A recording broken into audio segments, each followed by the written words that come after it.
में वो सारी चीज़ें मल्टीप्लाई की जो जो इन्फॉर्मेशन अवेलेबल थी भी मैं सवाल में दिखाता हूँ सामने। हाँ जी, किए ही नहीं, छा गए। अच्छा कल आप आए नहीं थे, ठीक है, आपका फर्स्ट डे। ओए तो आप तो आज परेशान हो रहे होंगे, इतनी सारी परसेंटेजेस सामने स्क्रीन पे देख के भाई। तो नहीं, लेकिन पहले आपने और तरह से पढ़ा हुआ है, अभी हम मैथ वाले तरीके से पढ़े, आपने भी नहीं किया, आपका फर्स्ट डे भी नहीं है। मतलब इतना सा होमवर्क कैसे भूल सकता है कोई। हाँ जी,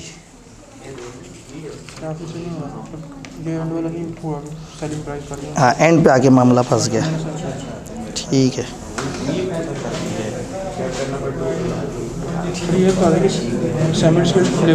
हाँ अभी मैं सारी बोर्ड पे करूँगा, मैं असल में देखना बस ये है। हाँ जी, ये वाले भाई को मैंड पे देखता हूँ। ट्राई किया, पता नहीं सही है यहाँ, ट्राई किया है, चले कम से कम आपने कोशिश।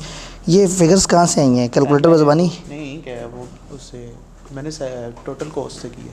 हाँ टोटल कॉस्ट। अच्छा, और फिर आपने ऊपर दिखाया है। हाँ जी। तो उसको कैसे पता लगेगा कि आपकी कौन सी चीज़ कहाँ से उठ के आ रही है? वर्किंग का नंबर सर ये हाँ है ना, तो ये इनके कोई नंबर शंबर वगैरह, ठीक। मटेरियल के आगे मटेरियल, हाँ लेबर के आगे लेबर, तो ये ये वैसे सारी हेडिंग्स। बस कई दफ़ा उनको एक नंबर एलोकेट कर देना, वर्किंग 1 2 3 लिंक हो जाता है। एग्जामिनर के पास टाइम थोड़ी होता ज़्यादा। ठीक हो गई, रिप्लेस का मतलब ये कि दोनों को रिप्लेस करना है। हाँ नहीं, स्किल्ड लेबर में से 40% रिप्लेस हो जाएगा और उसकी जगह सेमी स्किल्ड, यानी कि उसका वो 60% रह जाएगा। रिप्लेस का मतलब ये होता है कि वो वाले लेबर उधर, वो वाले नहीं, इसका मतलब है उतनों को इनसे रिप्लेस कर दें। मैंने इस तरह करके ना, हाँ लेकिन वो स्किल्ड वाले से सेमी स्किल्ड वाला काम करवाने का तो फ़ायदा कोई नहीं।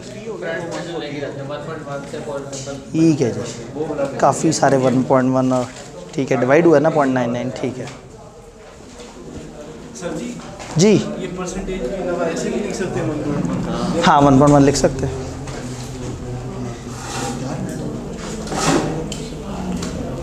ठीक है। अच्छा आप एब्सेंट थे, एडिशनल वो वेस्टेज वाला पॉइंट, एक एक करके अब सारे पॉइंट सामने आएंगे। आपका पहला दिन तो नहीं, 2 दिन से नहीं आ रहे थे, तो आपकी तो दुनिया ही बदल गई। हम तो पीछे से पता नहीं क्या क्या पढ़ लिया, रिकॉर्डिंग ले लेंगे, ठीक है। ठीक है, अब मकसद सिर्फ अटेम्प्ट करना था कि एटलीस्ट यहाँ तक मैं देख चुका था। ये वाले भाई टारगेट पे सर मैंने आधा किया है। आधा किया है, उन्होंने कहा जितना मेरे से हौसले से हो रहा था। नहीं सर, मैंने काम चोरी में आधा किया है। अच्छा, ये एक टिपिकल प्रॉब्लम भाईजान, मेहनती बंदा सीए कर लेता है, इंटेलिजेंट नहीं करता, पता है क्योंकि मेहनती होता है। तो जो तेज़ होते हैं ना वो सुस्त भी होते हैं, तो वो मुशक्क़त जो है ना वो ज़रूरी है, ठीक है। फिर कोशिश करिए जितना हो सके उतना किया, एडजस्टमेंट ये वाली भी करने की कोशिश करिए। ठीक है, आप अभी साथ साथ लिखना शुरू हुए? नहीं सर, अच्छा कल से, चले बेहतर है। अभी असल में आधी इन्फॉर्मेशन है ना, कुछ चीज़ें वो सेमी स्किल्ड की वर्किंग उस तरह से नहीं है। सर ये थर्ड पॉइंट। हाँ ख़वातीन जितनी समझ आई है उतना की है। कहीं मैंने ये बता के डरा तो नहीं दिया था कि आईकेएफ का सवाल है? मैं वैसे कह देता कि मैंने बड़ी प्यारी सी वर्किंग बनाई हुई है, ज़रा आप इसको ट्राई करें, तब भी ऐसे ही होता। ठीक है, ठीक है जी। मार्जिन को मार्कअप में आपने कन्वर्ट किया 2%।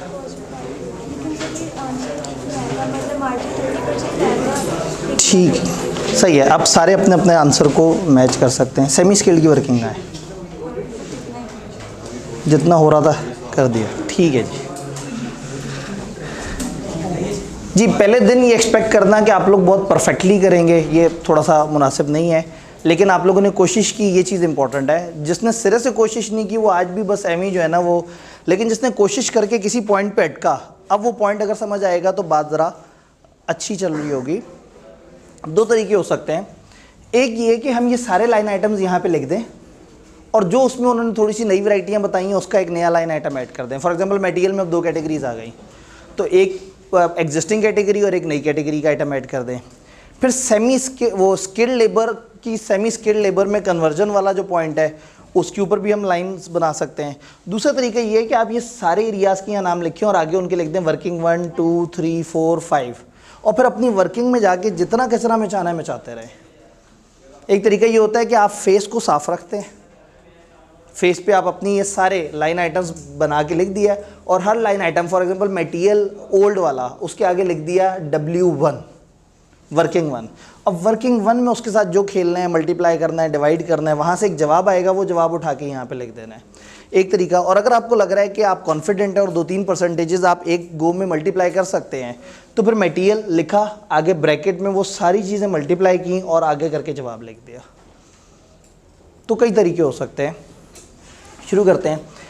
एक अच्छी बात यह है कि सवाल ने जिस यूनिट में दिया है डाटा, आपका ज़्यादा डाटा ₹000 में मौजूद है, तो सबसे सेफेस्ट ये है कि हम सॉल्यूशन को भी ₹000 में ले जाएं। 2-3 चीज़ें जो हमने वर्किंग से निकाली हो उसको फिर वो उस मेन डाटा में लिखते हुए थाउजेंड्स में कन्वर्ट कर लें, बजाय इसके कि हर वैल्यू पकड़ें, पहले उसके साथ 3 0 ऐड करें, फिर सारी वर्किंग करें और फिर उसको दोबारा लिखते हुए सोचें कि अब हमने इसको राउंड करना है, नहीं करना, इसको कितने में दिखाएं, पूरा दिखाएं। तो उससे बेहतर ये है कि सवाल का मैक्सिमम डाटा जिस लेवल पे राउंड हुआ हुआ है उस लेवल पे सवाल को किया जाए। देखते हैं कॉस्ट में एक बड़ी अच्छी बात यह है कि तकरीबन हर लाइन आइटम दूसरे से तकरीबन फ़र्क होता है। फाइनेंशियल अकाउंटिंग में समटाइम क्या होता है कि एक जगह से वैल्यू आएगी तो आप आगे चल सकेंगे, वरना आगे नहीं चल सकेंगे। इसमें चूंकि कंपोनेंट्स होते हैं, मटेरियल है, लेबर है, ओवरहेड्स है, ओवरहेड्स में फिक्स्ड हैं, वेरिएबल हैं, तो समटाइम अगर आप एक जगह पे अटके हैं तो उससे पूरा सवाल ख़राब नहीं होगा। जिधर अटक गए कोई बात नहीं, वहाँ पे एक एज्यूम्ड अमाउंट शुरू में लिख दी, सवाल को आगे कर लिया, अगर पेपर में एंड पे टाइम बचा तो आके उस वाली वर्किंग को दोबारा करने की कोशिश कर ली, और एंड पे तो हमेशा मार्जिन होता है। अब आप कहेंगे सर सामने इतनी जगह ही नहीं है, कोई बात नहीं, आपने सवाल को ख़त्म किया होगा तो एंड पे भी थोड़ी सी जगह बच गई होगी।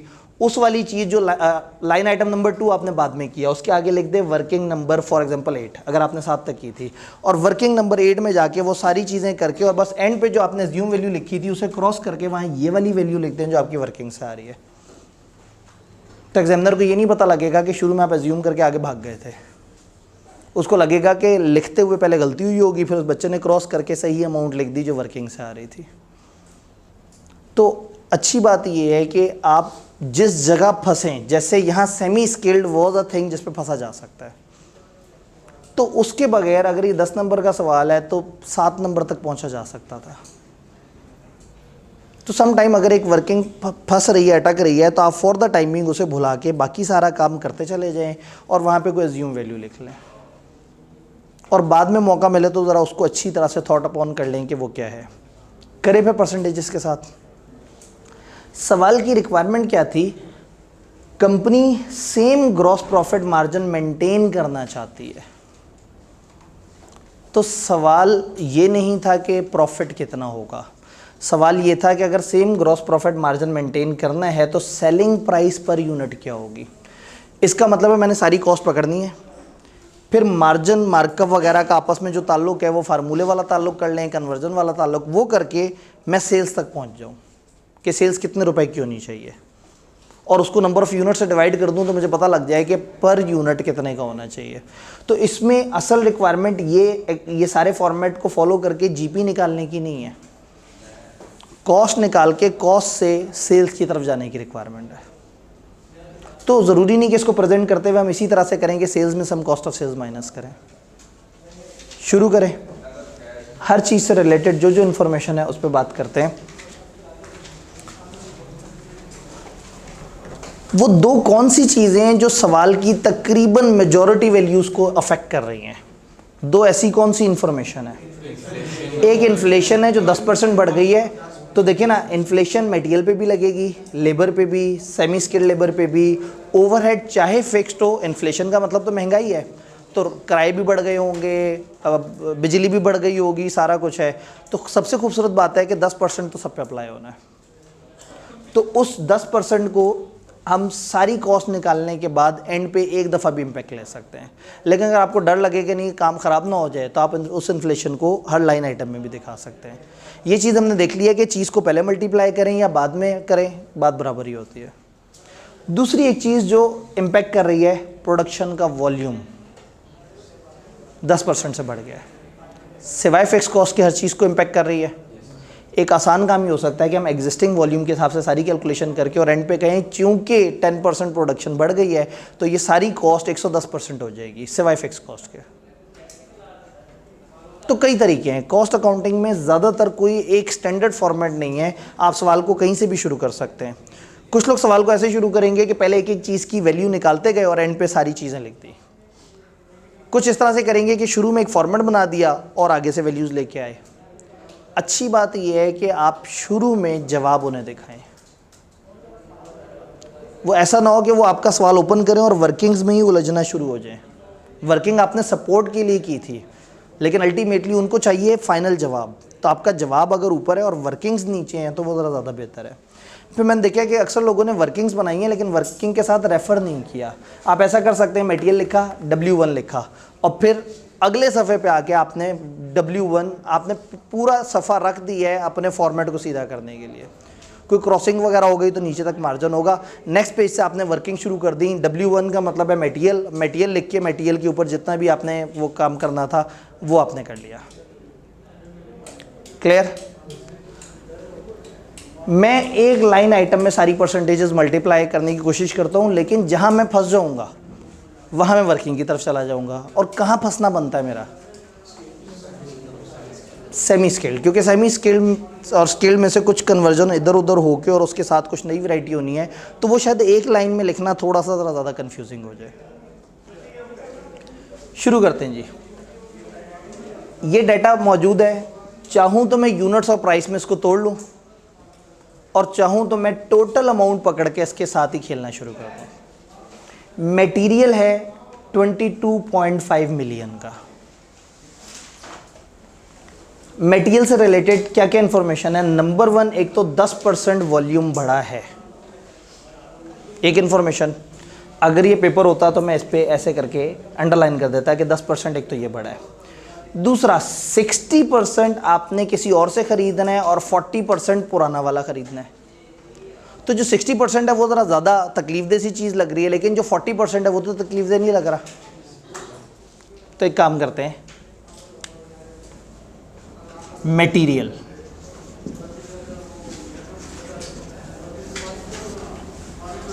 एग्जिस्टिंग सप्लायर,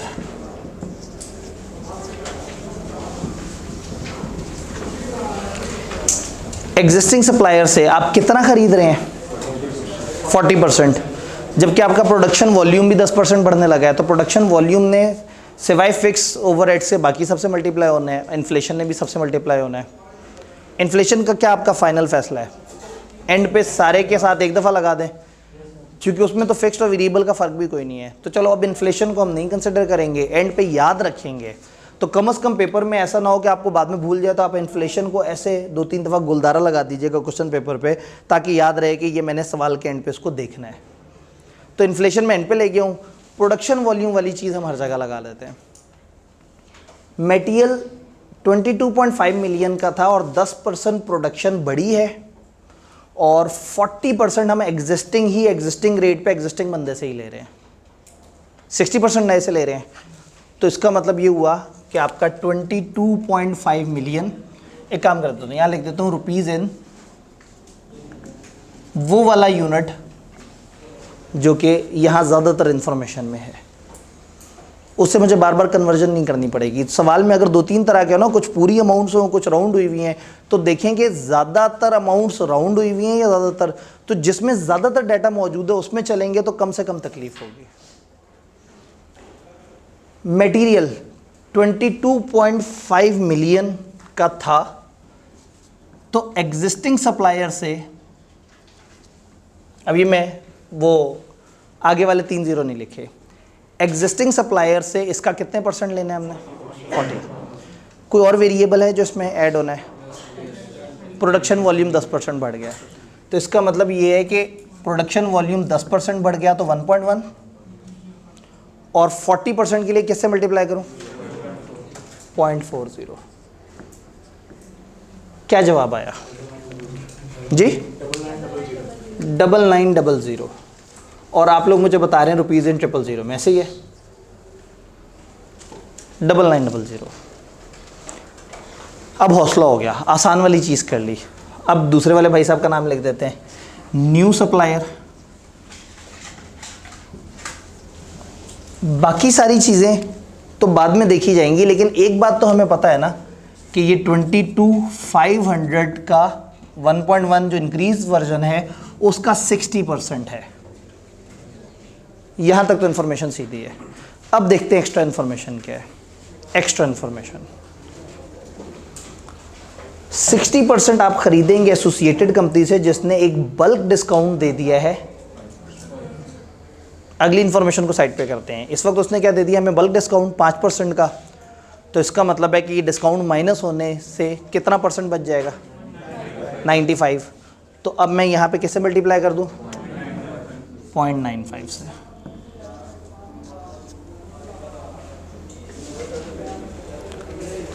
जब आपके हाथ में कागज़ हो ना, तो जो लाइन आप देखते जाएं, जिसका इम्पैक्ट लेते गए हैं, उसको क्रॉस करते जाएं कि हाँ ठीक है ये इन्फॉर्मेशन मैंने ओके कर दी।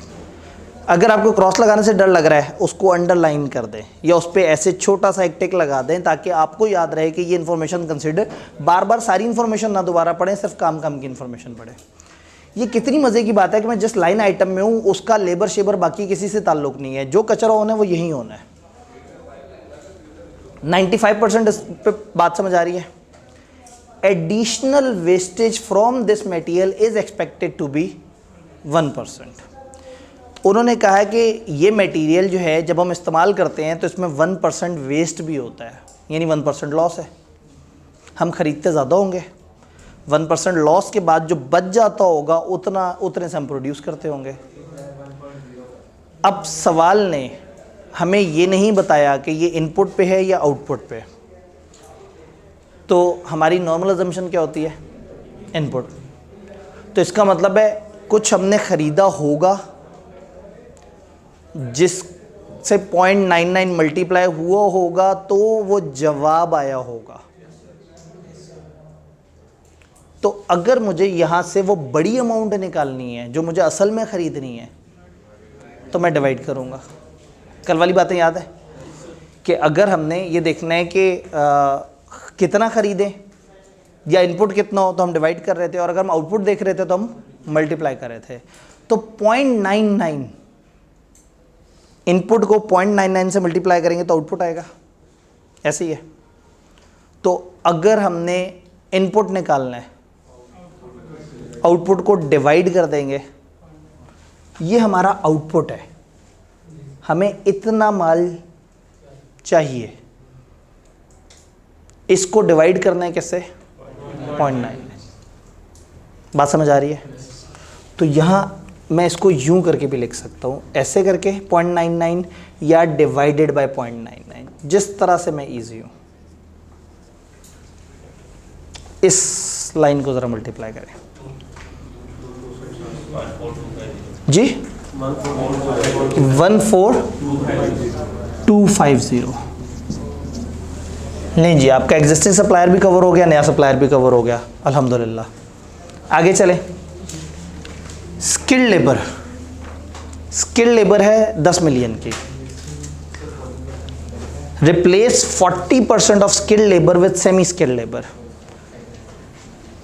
जी, स्किल्ड लेबर का 40% रिप्लेस कर दें और उसकी जगह ज़रा थोड़े से कम पढ़े लिखे लोग ले आएँ, तो स्किल्ड लेबर पर बच कितनी जाएगी, 60%। तो एक काम करते हैं, अभी देख, ये लोग जो वहाँ जाएंगे या जो सेमी स्किल्ड लोग आएंगे उनको बाद में देख लेते हैं। जो स्किल्ड हैं वो कितने बच गए, 60% स्किल्ड लेबर। एग्जिस्टिंग लेवल कितना है, 10 मिलियन, और प्रोडक्शन वाला इंक्रीज सबके साथ लग रहा है।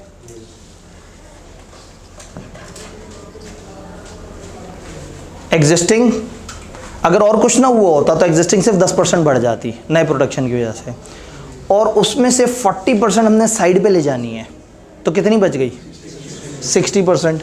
तो ये 0.6 क्या आया जवाब, 6600। सेमी स्केल्ड आया, छोड़ देते, 2 नंबर कट जाएंगे, खैर है। 2-3 नंबर पे 15 मिनट क्यों लगाएं? जी सर, हर जगह से अगर नंबर कट गए तो फिर बचेगा क्या? नंबर माइनस हो गए और हमने टाइम बचा लिया। कहने का मतलब है कि अगर आप पेपर में आए हैं ना और आप एक जगह पे इस लाइन को बार बार देख के ना दिमाग घूमना शुरू हो जाता है, ब्लड प्रेशर तेज़ होना शुरू हो जाता है, आंखों के आगे अंधेरा आना शुरू हो जाता है, तो बेहतर है कि एक दफ़ा हम बाकी सवालों में से आसान आसान नंबर लेते हुए एंड पे जब हमने करना ही कचरा होता है, वो जो आखिरी 15-20 मिनट में पता नहीं क्या क्या करी जा रहे होते हैं, तो इस वक्त आके इसके साथ कुछ कर लेंगे, हो सकता है इसमें से कोई आधे नंबर मिल जाए।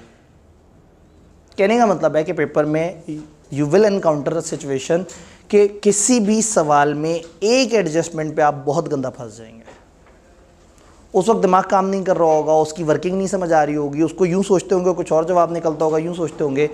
उस जगह पे ब्लॉक होने के बजाय यहाँ मैं लिखूँ सेमी स्किल्ड, और सेमी स्किल्ड की भी क्या वैल्यू है, 5 मिलियन के आसपास है, तो मैं कहूँ कुछ बढ़ भी रही है 30-40%, तो मैं खुद ही से कर दूँ अच्छा चलो जी ये कोई 7,200,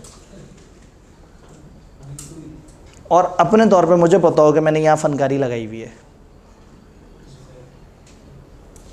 और अगली लाइन शुरू कर लूँ, fix overhead, variable overhead, put करता जाऊँ, सारे काम करता जाऊँ, एंड पे मार्कअप, मार्जिन, फाइनल रिजल्ट निकालूँ।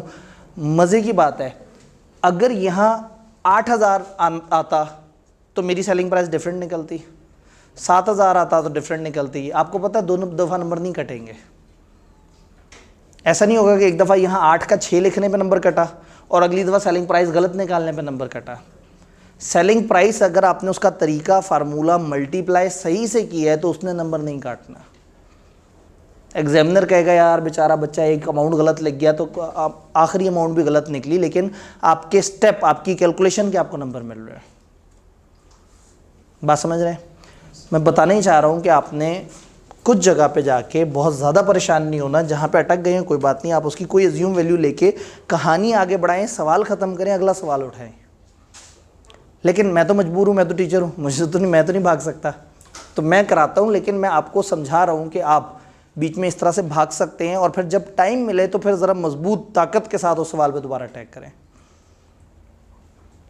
अब आपने यहाँ अमाउंट लिख दी होगी पहले से ही, तो ठीक है, आगे कोई मसला नहीं है। आपने यहाँ पे जो सेमी स्केल लिखा होगा, आखिरी 15-20 मिनट पेपर में बचे, आप वापस आए, आपने एक जहाँ सवाल ही ख़त्म हो रहा था उसके एंड पे जाके एक वर्किंग लिखी, सेमी स्केल करते करते करते अब जब सही अमाउंट निकली ना, आपने कहा हाँ अब वाकई ये समझ आ रही है, तो इधर आके सेमी स्केल के आगे वर्किंग नंबर 8 जो भी थी उसका रेफ़र किया, यहाँ आपकी एज्यूम वैल्यू पे ऐसे एक लाइन लगाई और अपनी नई वैल्यू लिख दी। कटिंग का कोई नंबर नहीं कटता, और कटिंग के लिए ज़रूरी नहीं कि पूरा ब्लैंको फेरें या बिल्कुल एक एक लाइन को ऐसे ऐसे ऐसे करके, एक ऐसे करके लाइन लगा दी मीन्स आपने कट कर दिया है।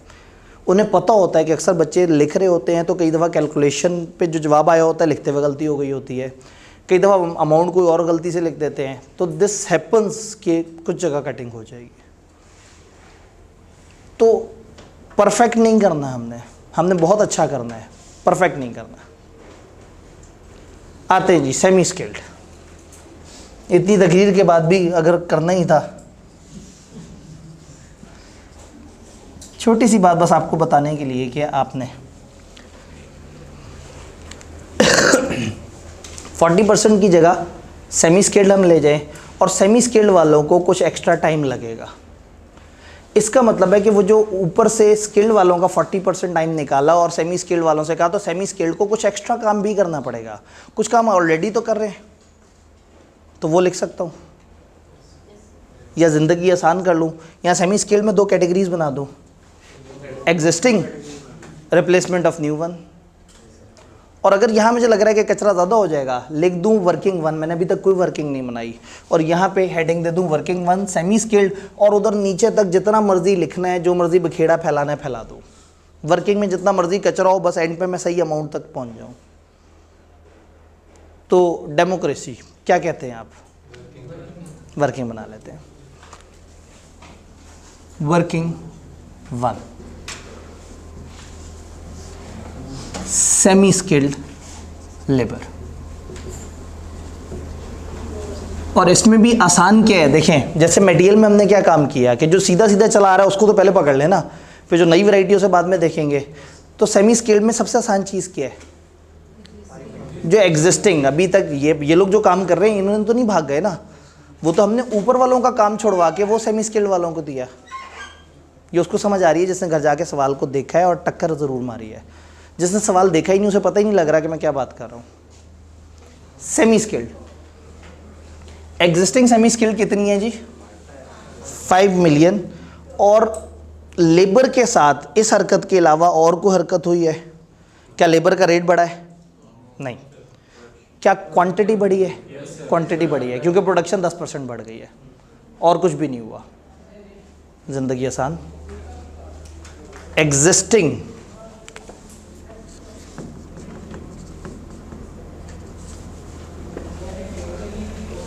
$5 मिलियन है,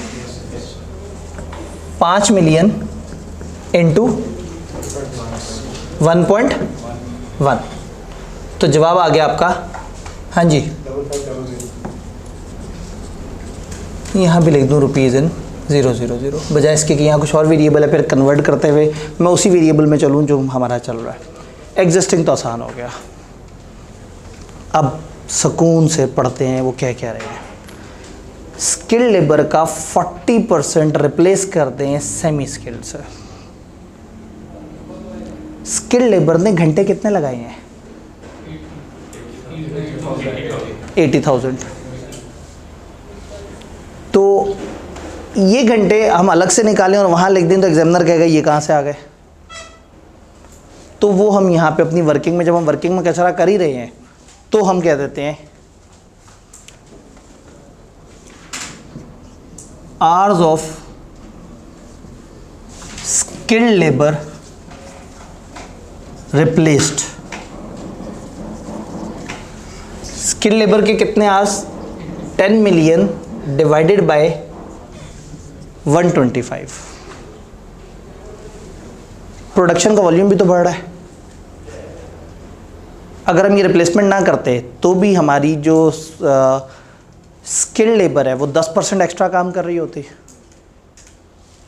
तो हमारे आवर्स स्किल्ड लेबर के जो रिप्लेस हुए हैं वो इतने हैं। ये बात समझ आई? जब मटेरियल हमारा 10% बढ़ रहा है, लेबर भी 10% बढ़ रही है। ये जो स्किल्ड वाले थे इनको हमने 1.1 से मल्टीप्लाई किया था कि स्किल्ड वालों के आवर्स 10% बढ़ जाएंगे। तो जो रिप्लेस हुए हैं, जो 40% जो रह गए हैं वो भी बढ़ने थे। तो ये जो टोटल आवर्स हमारे 10 मिलियन कॉस्ट थी, 125 एक आवर की कॉस्ट थी। तो यहाँ से वो आवर्स पता लगेंगे जो टोटल थे, 1.1 से इजाफी पता लगेगा। और क्या ये सारे के सारे रिप्लेस हुए थे? इसका 40%। तो इसको 0.4 से हमने मल्टीप्लाई कर दिया। क्या आया जवाब जी?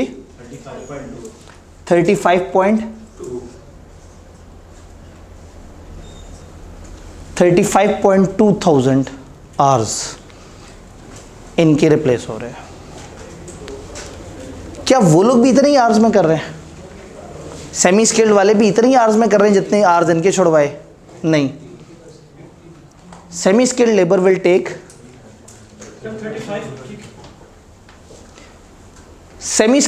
विल टेक कितना मजीद टाइम?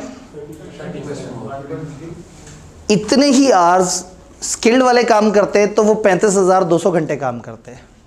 लेकिन ये काम जब हमने थोड़े से कम कंपिटेंट लोगों के हवाले किया तो उन्होंने 30% इजाफी टाइम लगा लिया। इजाफी किससे मल्टीप्लाई करो? 1.3।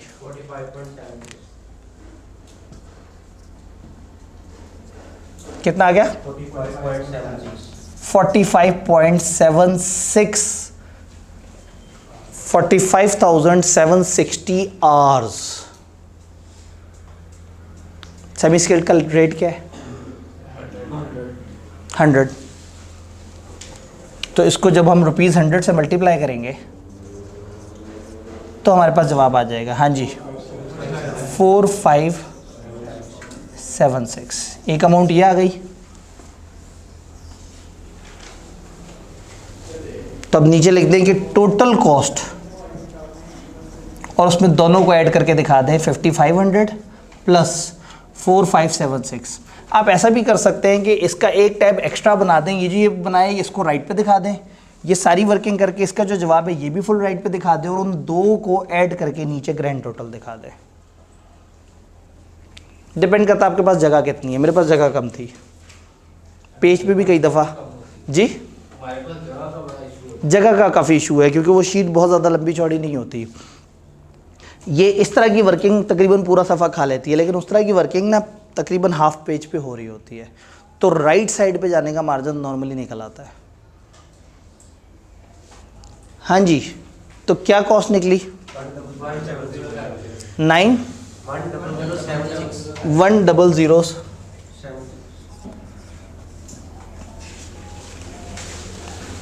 वाज़ेह रहे कि ये सारी बातें आप बता रहे हैं, ये मैं अज्यूम कर रहा हूँ कि आप जो कैलकुलेशन कर रहे हैं वो जो लिखा हुआ वही कर रहे हैं। ठीक हो गया जी।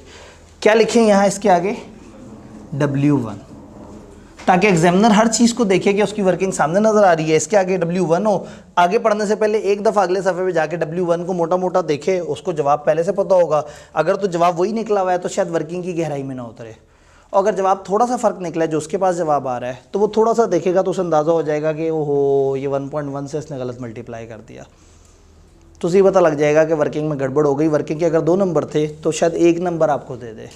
अमाउंट यहाँ लिखने का 0 नंबर होता है। आप लोगों को हम पास पेपर की किताब देंगे तो उस किताब में हमने क्या किया, ICAP के जितने भी पास पेपर्स हैं 2 अटैम्प्ट छोड़ के जिनको हम मॉक के तौर पे करते हैं, उनके सॉल्यूशन, उसमें से जिसके एग्जामिनर कमेंट थे कि एग्जामिनर ने गम गुस्से का इजहार किस किस चीज़ पे किया वो, और जहाँ जहाँ ICAP ने मार्किंग स्कीम दी, ICAP ने कुछ चंद अटैम्प्ट्स पीछे मार्किंग स्कीम देना शुरू की है कि वो एक सवाल में बताता है कि हमने किस चीज़ के कितने नंबर रखे थे। तो आपको बताता है फलाना वर्किंग फलाना वर्किंग फलाना वर्किंग के इतने नंबर थे।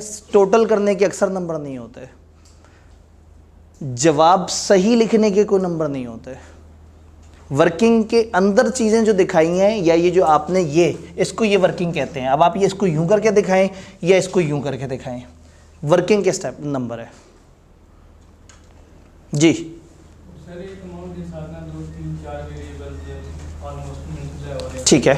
तो सर कोई एक आध गलत मल्टीप्लाई करता है, बाकी 2, 3 ठीक हैं, ठीक है, बस उससे एक ही वो जाहिर है। देखिए अगर आप अभी भी देखें तो मैंने उस वर्किंग में 1.1 की गलती आइडेंटिफाई करके मैंने आपसे क्या कहा कि 2 में से 1 नंबर मिल जाएगा।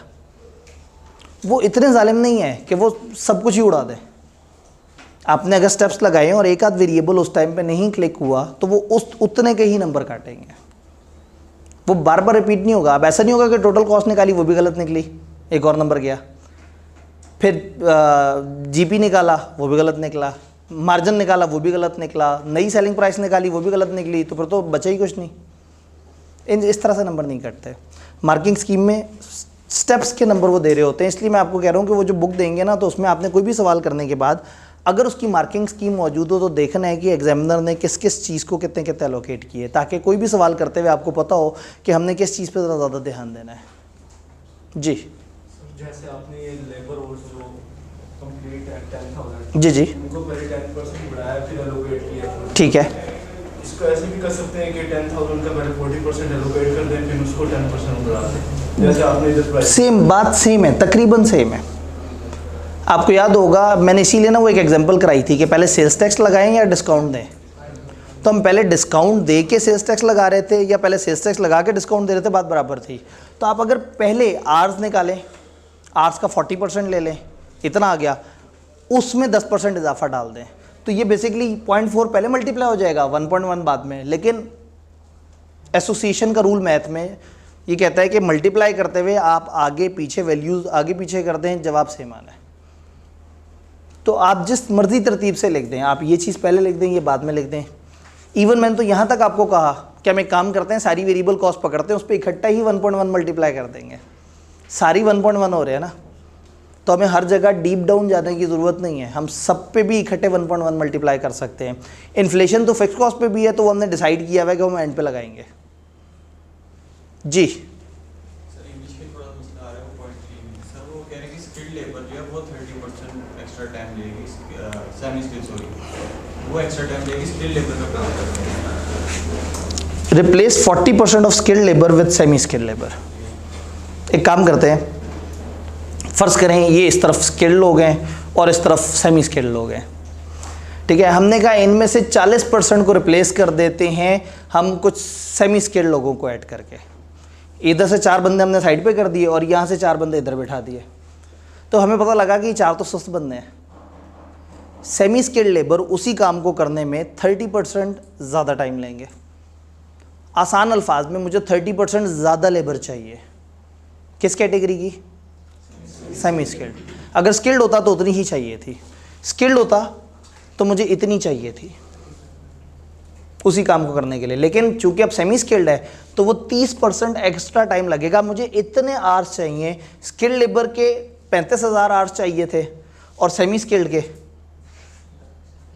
तो अब उन्होंने दोबारा देखते हैं, उन्होंने कहा स्किल्ड लेबर का 40% रिप्लेस कर दें सेमी स्किल्ड लेबर से।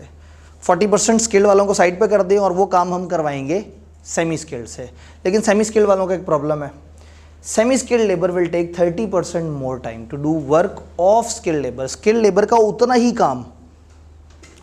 काम यानी कि 35,000 घंटों का जो काम है, ये सेमी स्किल्ड वाले उसमें 30% इजाफी टाइम लेंगे। अब ये स्किल्ड के हमने आवर्स निकाले, हम कहते हैं स्किल्ड होता तो इतने आवर्स बनते। मैंने क्या किया है, स्किल्ड 10 मिलियन कॉस्ट थी, स्किल का रेट कितना था 125, मैंने डिवाइड किया, जवाब आता है 80,000। 80,000 आवर्स स्किल्ड के लगने थे। सिर्फ 80 नहीं लगने थे, 10% प्रोडक्शन भी तो बढ़ी है, 88,000 आवर्स लगने थे। उसमें से 40% जो आवर्स हम माइनस करने लगे हैं वो इतने बनने थे। तो हमें पता लग गया कि 35,200 आवर्स हमें स्किल्ड लेबर के हम साइड पे कर रहे हैं, तो उसकी जगह कैसे लेके आ रहे हैं सेमी स्किल्ड। तो क्या सेमी स्किल्ड भी 35,200 घंटे में काम करेंगे? नहीं, वो 30% इजाफे में करेंगे। तो अब ये आवर्स निकल आए सेमी स्किल्ड वालों के, ऊपर थे स्किल्ड वालों के आवर्स। ये बात समझ आ रही है? सेमी स्किल्ड के आगे ये हमने अमाउंट लिख दी। कोई कन्फ्यूजन है मुझे बताइए जी? 40% कन्वर्ट हो गए। तो अगर हम पीस के हिसाब से चले तो एक लाइन में नहीं हो जाएगा? अगर हम पीस के हिसाब से एक लाइन में हो सकता है। 0.80 मैंने आवाम से पहले पूछा था कि उधर वर्किंग में जाएं या यहाँ खेल जाएं। तो वो भी ठीक ही है। वो भी ठीक है, यस। मतलब if you are much sharp तो आप एक लाइन में कर सकते हैं। ये सारी चीज़ एक लाइन में किस तरह से हो सकती थी? मैं कहता कि जी सेमी स्किल्ड लेबर इतनी है, मल्टीप्लाई बाय 1.1 इतनी हमें उसके आवर्स चाहिए, प्लस स्किल्ड वाले 10,000 में से उसको 125 से डिवाइड करें, और अगर उसे 1.1 से मल्टीप्लाई कर दें, और अगर उसे 0.4 से मल्टीप्लाई कर दें, और जवाब को अगर 1.3 से मल्टीप्लाई कर दें, तो मेरे पास यहाँ जवाब आ सकता है। ठीक है, नहीं बताइए। अब 10,000 का स्किल्ड लेबर, ठीक है, 40% कन्वर्ट हो गए, ठीक हो गए। पीछे रह गए 4,000 जो कन्वर्ट हुए, तो उनका रेट बराबर है 125, ठीक है, और जो सेमी स्किल्ड है उनका बराबर है 100। बिल्कुल ऐसे ही। स्किल्ड वाले 20% ज़्यादा चार्ज कर रहे हैं, ठीक हो गया। ठीक है। अगर कन्वर्ट करेंगे तो हम 0.80 से मल्टीप्लाई करेंगे। This can happen, yes exactly. मतलब अब अगेन इसमें इस तरह से भी सोचा जा सकता है कि इनके रेट में कितने % का फ़र्क है।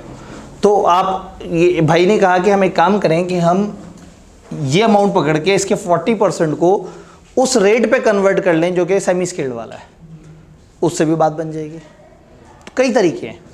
40% ही कर सकते हैं हम। सेमी स्किल्ड लेबर जो पहले 100 काम करते थे, अब हम 140 नहीं, असल में वो 140 नहीं ना काम कर रही। सेमी स्किल्ड 40% नहीं बढ़ी, स्किल्ड का 40% इधर आया, लेकिन वो इधर आके 40% नहीं रहा, उस 40% का 130% हो गया, तो वो बढ़ गया, वो 52% बन गया। सर ये लेबर तो स्किल्ड ही है, तो फिर इसको स्किल्ड भी क्यों नहीं ऐड किया? मतलब प्लस के बाद वाली लेबर, अगर ये प्लस के बाद वाली में आपने लेबर ये ऐड की है, तो सर ये है तो स्किल्ड ही है। सेमी स्किल्ड थी स्किल्ड, उनका रेट भी वही है। स्किल्ड थी। देखिए, मेरा स्किल्ड पे खर्चा आना था और एक अनस्किल्ड पे आना था। मैंने स्किल्ड वाले बंदे साइड पे कर दिए, स्किल्ड का खर्चा कम हो गया और उनकी जगह कौन से ऐड कर दिए, सेमी स्किल्ड। तो इसलिए मैंने स्किल्ड को 60% पे ले गया और बकाया 40% इस तरीके से यहाँ पे ऐड कर दिया। 0.4 कौन सा वाला? जी जी सर पहले 100% या 40% और इंक्रीज हुआ है, पहले 100% तो ठीक है, सही है, 40% और इंक्रीज हुआ है, तो 1.4 नहीं रिप्लेस। असल में देखें सेमी स्किल्ड इतने थे, स्किल्ड और थे, स्किल्ड में से 40% निकाल के हमने यहाँ एलोकेट करना है। तो पॉइंट ये नहीं है कि सेमी स्किल्ड 40% बढ़ गए हैं, स्किल्ड के 40% हटा के उसकी जगह सेमी स्किल्ड चाहिए, और सेमी स्किल्ड उतने नहीं चाहिए, 30% ज़्यादा चाहिए। अगर बहुत ज़्यादा मूड है मैथ का तो 52%।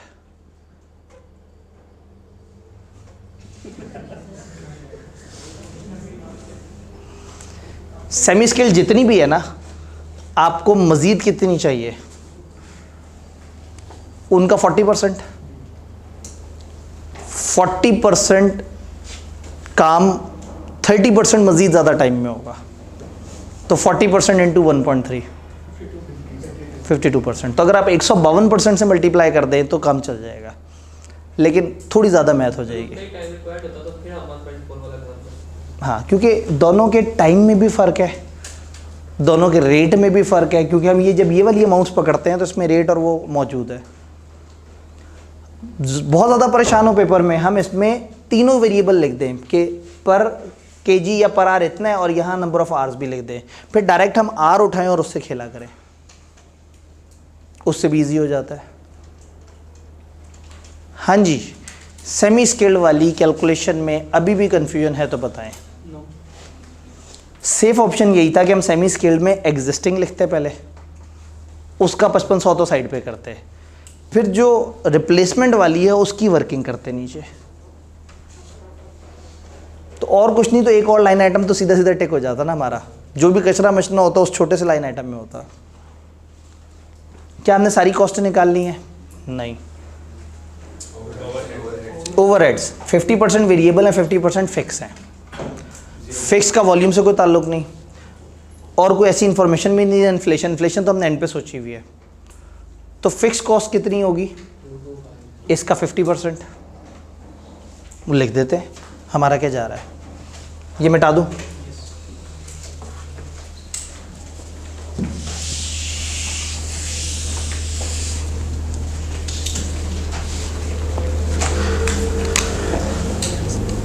फिक्स्ड ओवरहेड्स,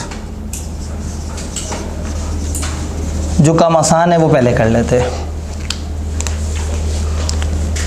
4.5 मिलियन का 50% ऐसे ही है। अच्छी तरह से देख लें, और कोई वेरिएबल तो नहीं है। इन्फ्लेशन तो हमने एक दफ़ा सब पे लगा देनी है। कितना बना? 2250। अब वेरिएबल पे आते हैं। वेरिएबल ओवरहेड एग्जिस्टिंग इतना ही होना है, यानी कि जो अभी तक चल रहा था वो ये था कि 4500 का 50% होता।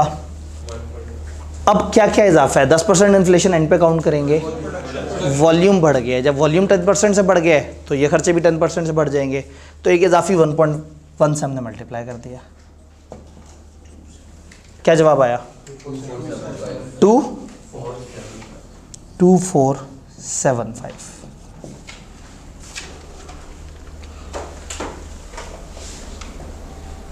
फिर से देख लें हमने कोई इन्फॉर्मेशन मिस तो नहीं कर दी, सारी कॉस्टें कैलकुलेट करते हुए सिवाय इन्फ्लेशन के।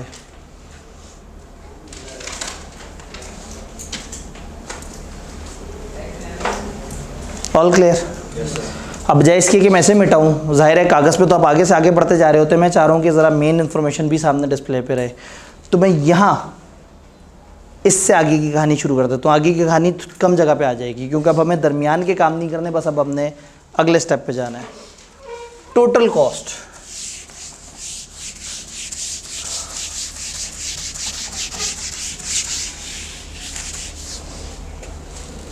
टोटल कॉस्ट कितनी है जी? सारी कॉस्टें ऐड कर दें। 4,551 और ऊपर वही रुपीज़ इन 45,551, ये कॉस्ट निकली। एड इन्फ्लेशन या लिखें आफ्टर इन्फ्लेशन 1.1, इसको 1.1 से मल्टीप्लाई कर दें 50,106। ये 1.1 एक ही दफ़ा इन सब के टोटल पे मल्टीप्लाई हो गया। मैं अगर हर जगह अलग अलग मल्टीप्लाई करके और उन सबको ऐड करता, या मैंने सारे ग्रैंड टोटल पे इकट्ठे मल्टीप्लाई कर दिया, बात बराबर है। तो अगर पेपर में आपको इकट्ठे डर लग रहा हो तो फिर आपने हर जगह पे एक इजाफी 1.1 ले आना था।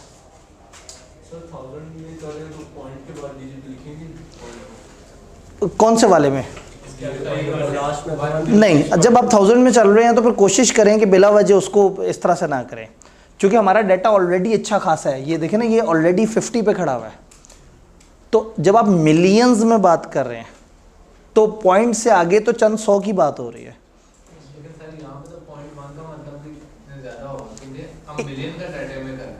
हाँ, लेकिन पॉइंट यही है कि वो मल्टीप्लाई होके आपका ये 1.1 से मल्टीप्लाई होगा, इम्पैक्ट चेंज होगा।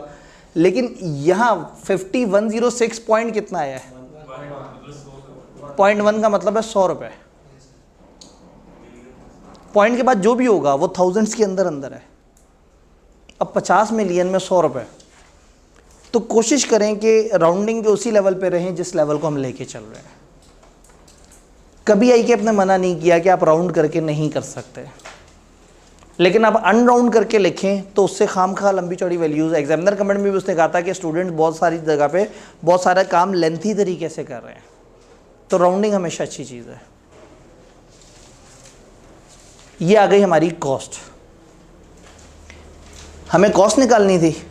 नहीं, सेलिंग प्राइस निकालनी थी। उसके लिए हमें सेल्स चाहिए, तो सेल्स तो मौजूद है नहीं। हमें ख़ास प्रॉफिट चाहिए। कितना प्रॉफिट चाहिए? जितना पहले होता था। तो पहले कितना होता था? Profit margin. कितना मार्जिन था पहले?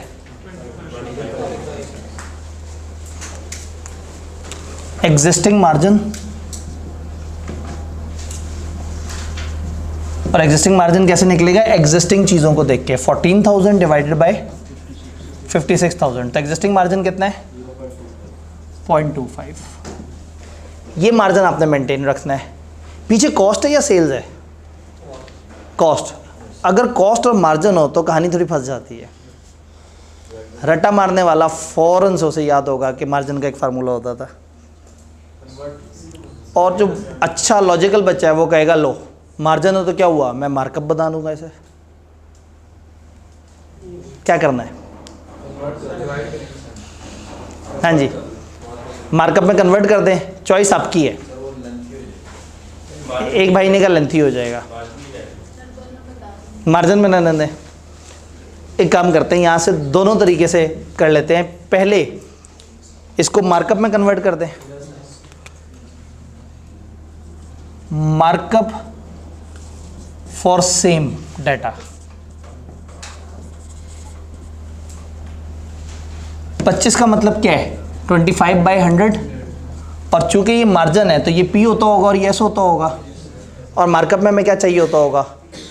पी और कॉस्ट। यानी 25 तो ऊपर ही आएगा, नीचे अगर सेल 100 है और प्रॉफिट 25 है तो कॉस्ट कितनी होगी?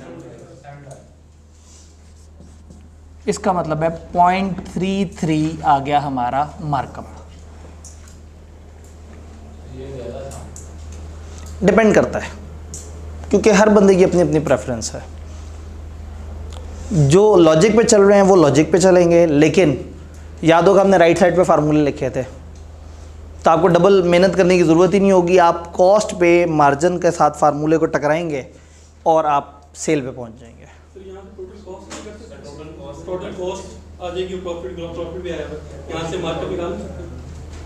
Total cost 22,000। भाई ने कहा कि जब इसी डाटा से ही हमने मार्जिन निकालना है तो वाई नॉट कि यहीं से मार्कअप निकाल के एक ही दफ़ा वहाँ पे ले चलें। ये भी हो सकता है। आप इधर से भी देख सकते हैं कि ठीक है जी, हमारी जो टोटल कॉस्ट है, अगर ये 14,000 इसमें से माइनस करें तो ये 42 होगा। तो 42,000 हमारी कॉस्ट होगी और प्रॉफिट होगा 14,000। तो 14,000 डिवाइड बाई 42,000 1/3 यानी कि 0.33। तो मल्टीपल तरीके हैं, कॉस्ट में प्रॉब्लम ही है कि मल्टीपल तरीके हैं। वरना क्या होता है, फाइनेंशियल अकाउंटिंग में टीचर कहते हैं ये ऐसे लिखना है, आप कहते हैं क्यों, वो कहता है ऐसे ही लिखना है, आप कहते हैं क्यों, वो कहता है ऐसे ही लिखना है। पहले सवाल में आप सोचते हैं, दूसरे में सोचते हैं, तीसरे चौथे पांचवें में सोचने वाली सलाहियत को जंग लग जाता है। आप ऐसे लिखते हैं, आपके साथ वाला कहे ये ऐसे क्यों लिखा है, आप कहते हैं ऐसे ही लिखना है।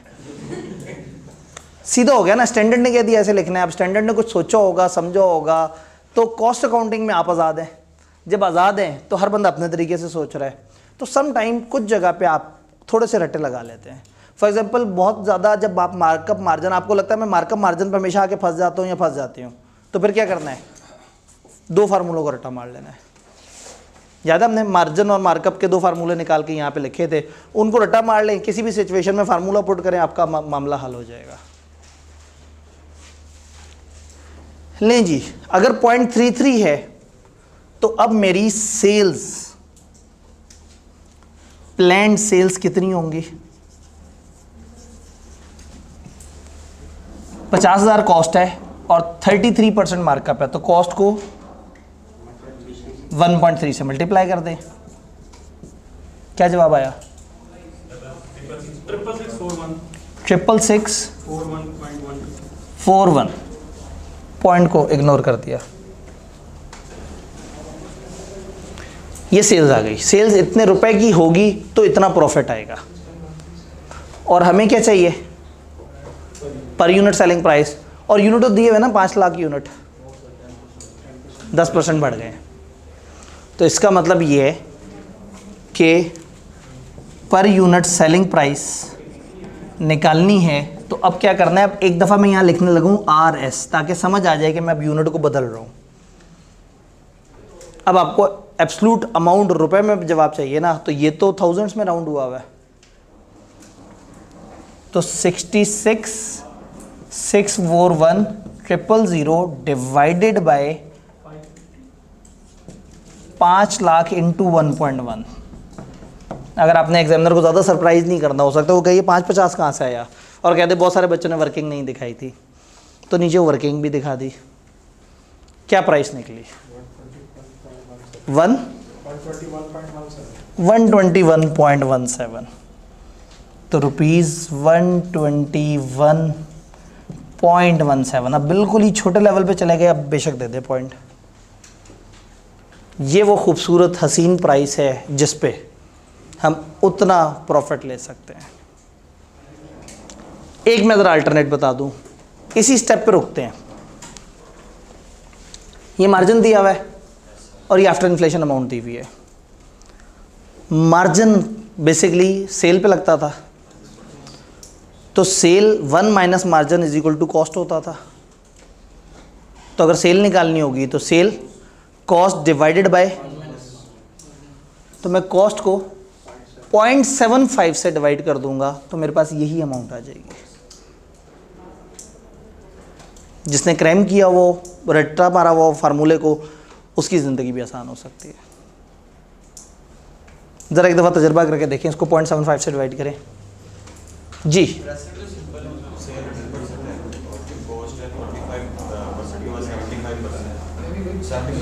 एग्जैक्टली, अगेन वही बात है कि कई तरीके से लॉजिक सोची जा सकती है कि जो बच गया वो 75% है। लास्ट वाली प्लान्ड सेल्स कितनी है, ये 50 मिलियन थी कॉस्ट, और आपको मार्कअप कितना चाहिए 33%। तो इसको 1.33 से मल्टीप्लाई कर दिया, ये आ गया। इससे नीचे क्या हुआ है, इससे नीचे आपने नंबर ऑफ यूनिट से डिवाइड किया है। नंबर ऑफ यूनिट्स अभी तक कितने थे पिछले डाटा में, उसको 1.1 से मल्टीप्लाई करना है।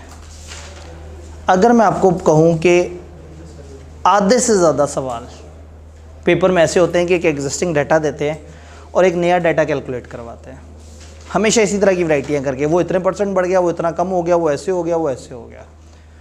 तो मैथ जो है ना वो बड़ी ज़रूरी है मैं इसीलिए कह रहा हूँ कि ये वाला फुल वीक डेडिकेटेड है छोटी छोटी मैथ के लिए, ताकि हमें पता लग जाए कि हमने चीज़ों को किस तरह से करना है। क्या ये समझ आया? पक्की बात है। C+P=S में अभी भी परेशानी है। एक तीसरा तरीका बता दूं उसको करने का, हो सकता है वो आपको पसंद आए, कुछ लोगों को वो तरीका भी पसंद आता है। तो एक काम करें, आप ये सोचें कि आपने अगली थोड़ी देर जो पढ़ा, फ़र्ज़ करें वो नहीं पढ़ा, अगर आपको अच्छा ना लगा तो फ़र्ज़ करें आपने कुछ नहीं पढ़ा। ये मिटाऊं? C+P=S की एक आखिरी जज्बाती अप्रोच जो एक झटके में जवाब दे देगी, लेकिन जिम्मेदारी अपनी अपनी।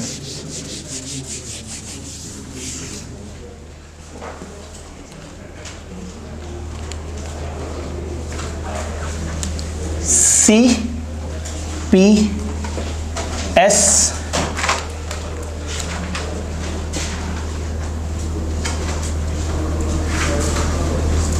जो पता है उससे डिवाइड करें।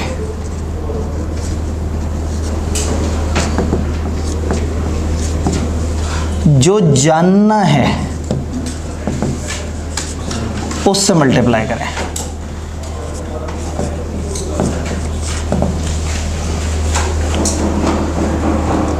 जो पता है उससे डिवाइड करें, या इसको यूं भी लिख सकते हैं, जहां खड़े हैं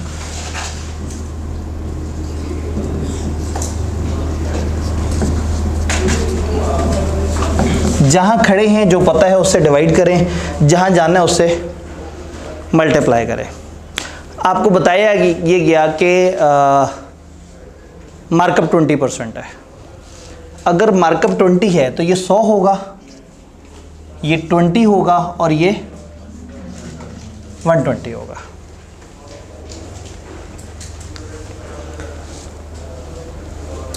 आपको कॉस्ट पता है, फॉर एग्जांपल कॉस्ट है हमारी 70,000। 70,000 कॉस्ट हमें पता है। मुझे पता है हम जानना क्या चाहते हैं, जो दिल करे बता दे। एक भाई ने कहा प्रॉफिट, एक ने कहा सेल, उसके अलावा कोई ऑप्शन ही नहीं थी हमारे पास। आप कॉस्ट पे खड़े हैं, जानना क्या है? प्रॉफिट। जहां खड़े हैं, ये 3 वेरिएबल सामने लिखे हुए हैं, जहां खड़े हैं उससे डिवाइड कर लें और जहां जाना है उससे मल्टीप्लाई कर लें, तो आपके पास सेल्स आ जाएगी।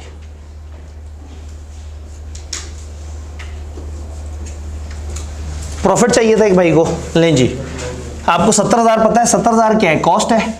जो पता है उसको क्या करें, और जहां जाना है प्रॉफिट आ जाएगा।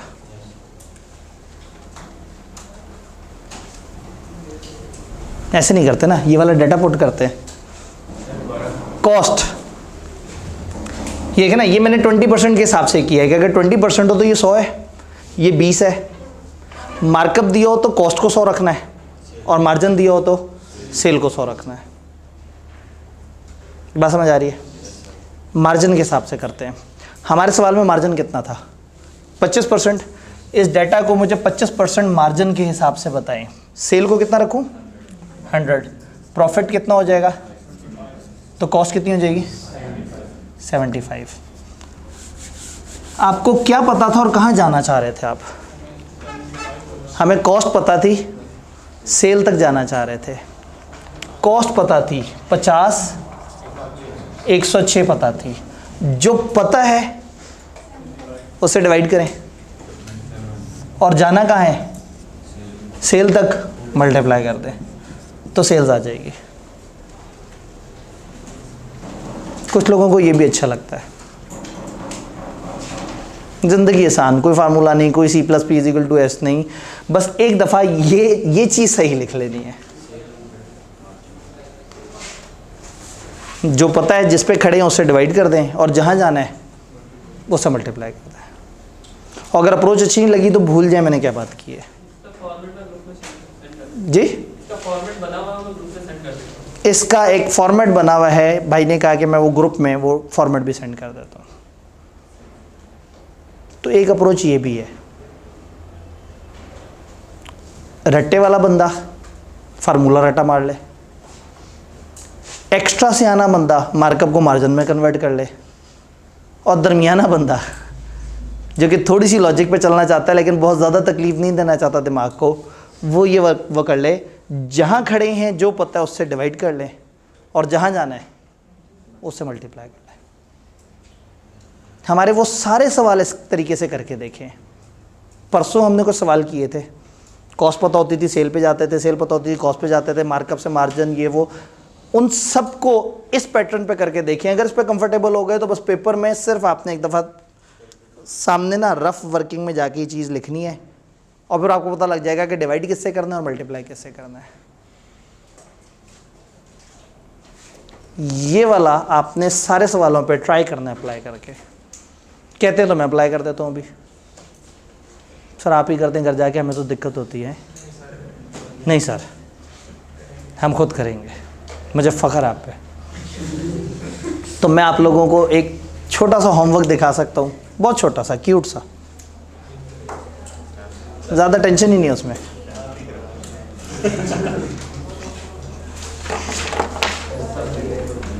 जी टेंशन लेगा कह रहे हो तो ज़्यादा है। तो घर जाके आज आपने असल में क्या करना है पता है? क्या करना है? किसी को याद हो अगर मैंने अभी तक क्या बताया हुआ है? ये सवाल बगैर देखे करना है।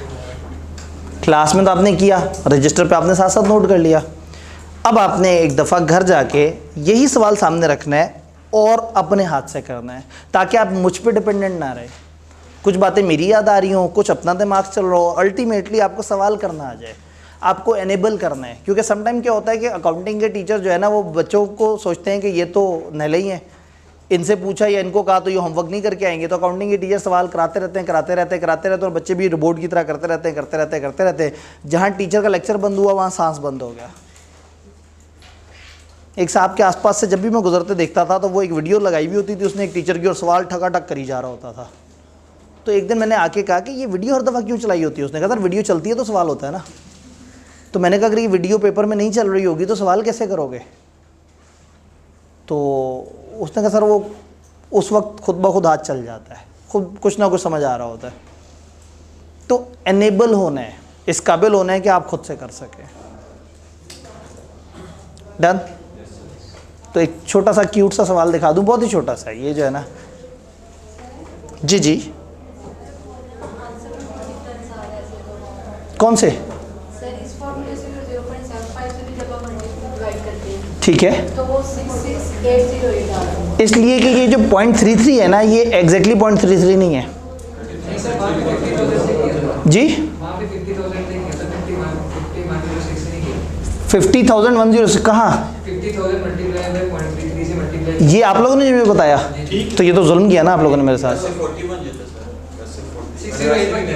हाँ, तो बात ये है कि मैंने इस सारी कैलकुलेशन में एक चीज़ मैंने आपको थ्रू आउट कहा कि मेरी अजम्पशन ये है कि आप कैलकुलेटर से मुझे सही करके बता रहे हैं। नहीं, राउंड ऑफ मैंने मज़ीद आगे पॉइंट से आगे वाले को राउंड करवाया था, मैंने 50,000 पे राउंड नहीं करवाया था।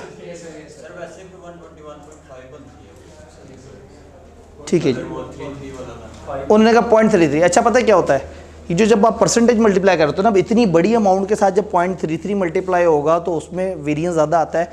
तो आप इसको एक दफ़ा 25/75 कैलकुलेटर पे करें, 25/75, एक जवाब आ गया, उसमें 1 ऐड किया, तब कैलकुलेटर ने सारा काम खुद किया हुआ है। 0.333 उसने बहुत सारे खुद ही से लगाए हुए हैं, उसको मल्टीप्लाई कर दिया आपने उस अमाउंट के साथ, तो फिर दोनों तरफ एक्यूरेट हो जाएगा। और एग्जामिनर इस चीज़ को एज्यूम करता है कि बहुत सारे स्टूडेंट्स राउंड ऑफ करके चीज़ें कर रहे हैं, तो थोड़े थोड़े से वेरिएशन नज़र आते हैं। आप पास पेपर्स के साथ जब भी अपने आप को मैच करेंगे तो चंद 100 के, चंद हज़ार के डिफरेंसेस नज़र आ रहे होते हैं, और ये कम्प्लीटली अंडरस्टूड होता है। 1.33 से क्यों मल्टीप्लाई किया? कॉस्ट थी 50 मिलियन और 33% था मार्कअप। कॉस्ट में मार्कअप ऐड हो तो हम सेल तक पहुंचते हैं, तो यानी कॉस्ट में 33.33% ऐड होना है, 33%। तो इसलिए हमने उसको 133% से मल्टीप्लाई कर दिया।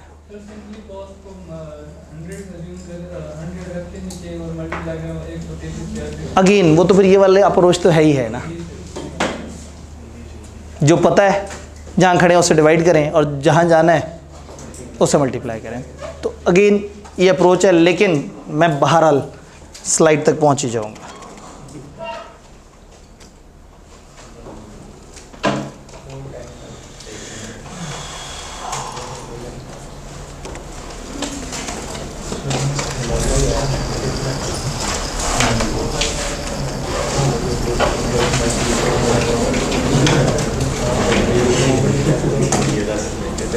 वो अभी तक पहुंचा ही नहीं वहाँ जहाँ मैं पहुंचा हूँ। चलें, ग्रुप में एक पीडीएफ शेयर हुआ है, उस पीडीएफ का सबसे आखिरी सफ़ा, वैसे दो ही इससे पहले कि आप लोगों की नीयत ख़राब हो,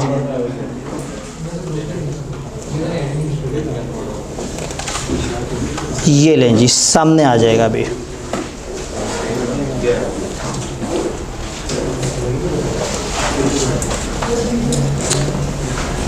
छोटा सा सवाल देखिए कितना खुला करके जो है ना, टाइम ज़्यादा होता तो मैं आपसे कहता अभी सॉल्व करें, और अगर आपने इसी की तस्वीर खींचनी है और बाद में सॉल्व करना है तो फिर ग्रुप से पीडीएफ से उठा लें। बहरहाल एक सवाल है, एक आइसक्रीम कंपनी वाले हैं और उनकी वीकली इन्फॉर्मेशन ये है कि उनकी सेल्स है 5 लाख की, वेरिएबल कॉस्ट है 3.5 लाख की, फिक्स कॉस्ट 1 लाख की, प्रॉफिट है 50,000 रुपये। ये प्लान कर रहे हैं कि अब ये फ्रोज़न योगर्ट भी ऐड कर दें अपने प्रोडक्ट्स में। अभी तक ये आइसक्रीम बेच रहे थे, तो फिर डाटा ये आया कि 800 फ्रोज़न योगर्ट कप हर वीक एक्सपेक्टेड हैं। अगर हम 190 रुपये प्राइस रखें, 190 प्राइस रखें तो 800 ये कप बेच लेंगे हर हफ्ते। एक्सपेक्टेड ये है कि जब आप फ्रोज़न योगर्ट लेके आएंगे तो आपकी आइसक्रीम की सेल भी 10% बढ़ जाएगी, कि वो जो वो खाने आए हुए होंगे उनमें कुछ लोग आइसक्रीम भी खा लेंगे। वेरिएबल कॉस्ट इस फ्रोज़न योगर्ट की 150 है, अभी तक आइसक्रीम का डाटा था। फ्रोज़न योगर्ट की वेरिएबल कॉस्ट इतनी है और फिक्स कॉस्ट ओवरऑल आपकी 12% से बढ़ जाएगी, क्योंकि आपने फ्रोज़न योगर्ट की एक मार्केटिंग कैंपेन भी की है। मेरी रिक्वायरमेंट ये है कि मुझे रिवाइज प्रॉफिट चाहिए, नया प्रॉफिट, ये खिचड़ी पका के। दोनों की फिक्स कॉस्ट 112। हाँ, फिक्स कॉस्ट कंपनी की फिक्स कॉस्ट है ना। अब आप एक दूसरी प्रोडक्ट भी ऐड कर देंगे तो फिक्स, हाँ, लेकिन उन्होंने कहा नई प्रोडक्ट ऐड करने से एक इजाफी फ़र्क ये पड़ेगा कि 12% बढ़ जाएगी। तो सबसे आसान है, इसमें फिक्स कॉस्ट है, फिक्स कॉस्ट को 12% बढ़ा दिया। तो एग्जिस्टिंग डाटा आपके पास है, फ्रोज़न योगर्ट का नया डाटा आपके पास आया, आपने इन सारों को जोड़ के मुझे प्रॉफिट निकाल के देना है, मतलब ईजी टाइम में। डन। ये ग्रुप में शेयर हुए पीडीएफ का आखिरी सफ़ा है। तो जी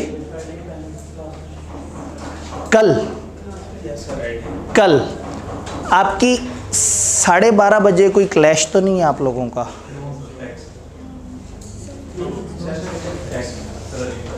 सर अली इमरान, और वो 12:45 होगा। होए एक भी बच्चे के क्लैश का मतलब है हम क्लैश में। चूँकि मेरी अंडरस्टैंडिंग ये थी कि आप लोगों का क्लैश नहीं होगा तो हम जुम्मे को 12:30 बजे उसको कर लेंगे। तो फिर 12:45 से 1:15 मेरी कोशिश होगी 1:10 पे हम फ्री हो जाएं, ठीक है? हाँ, क्यों नहीं? तो अगर आप अभी से ही इतनी डंडी मारना शुरू कर देंगे तो आगे जाके क्या होगा दोस्तों? इतना जल्दी इतनी सुस्ती नहीं दिखानी भाईजान। अगेन मेहनती बंदा यहाँ ज़्यादा कामयाब है, मैं आपको बता रहा हूँ, ठीक है? तो इंशाल्लाह ताला ये आप इसको करके लेके आएंगे। कल थोड़ी सी इस पर डिस्कशन करके, कुछ और मैथ पे डिस्कशन करके मैथ को बंद कर देंगे। जब मैथ को बंद करेंगे तो आपका दिल करेगा कि सर एक दफ़ा चेक करें कि हमारी मैथ कैसी है। हफ्ते को एक खूबसूरत सा रोमांचक सा टेस्ट जिसमें आपकी मैथ अच्छी तरह से चेक हो जाएगी। टीए भाई ने फ़ौरन से खूंखार नज़रों से मेरी तरफ देखा है, टेस्ट जालिम आदमी, मैंने तो 10 दिन दे, ठीक है? तो फिर कल इंशाल्लाह छोटी क्लास और परसों प्यारा सा टेस्ट, मिलते हैं इंशाल्लाह। जी, टेस्ट की टाइमिंग ये होगी क्योंकि उसके अलावा किसी भी टाइम पे आप में से बहुत सारे लोगों के बहुत सारे क्लैशेस निकल आएंगे। जैसे देखें ना, अभी क्लास में 1-2 बंदों का क्लैश निकल आया, तो टेस्ट क्लास टाइम में ही होगा। मैं भी यहीं आसपास ही फिर रहूँगा, मतलब मैं आपको टेस्ट देके छुट्टी पे नहीं चला जाऊँगा, मैं किसी ना किसी और क्लास या कुछ ना कुछ और काम कर रहा हूँगा। मकसद है कि आप एक दफ़ा टेस्ट कर रहे होंगे। ठीक है जी, इंशाल्लाह ताला मिलते हैं।